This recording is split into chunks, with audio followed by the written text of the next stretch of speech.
Další týden a další 3 kousky v driftovacím salonu mistra Super Drifťáka.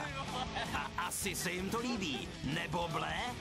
Co to velu? Nebo ne? Jo, žaludek na svém místě. Donutilo mi to poslat SMS-ku, že jsem viděl autosalon na Primě. Tak mi to nedalo, tak jsem poslal jednu, nepřišla žádná odpověď. Poslal jsem druhou, žádná odpověď a tak jsem to vzdál a pak volali, že jsem se kvalifikoval. Myslím si, že svůj ostrou jízdu zajedu maximálně do 5 bodů. 3, 2, 1 a pořád bokem. 3, 2, 1, teď ať se točíme jak na Matějský. Hezký. Hezký. Dobře. Jejda. Krásnej. To je konečně, tyjo, ale to je krásný průjezd, tyjo. A už se točíme.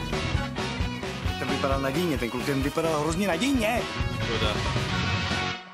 První zatáčka byla ta nejhezčí, kterou jsme tady za celou dobu natáčení viděli. Dobrý nájezd, krásný průjezd, škoda nepropojení té zatáčky s tou druhou, ale to nevadí. Pak teda bohužel přetočení, no, nedá se nic dělat, 19 máš, ale hezký. Krásný, děkuju, jsem maximálně spokojený. I vy můžete být ve hře o nový hot hatch.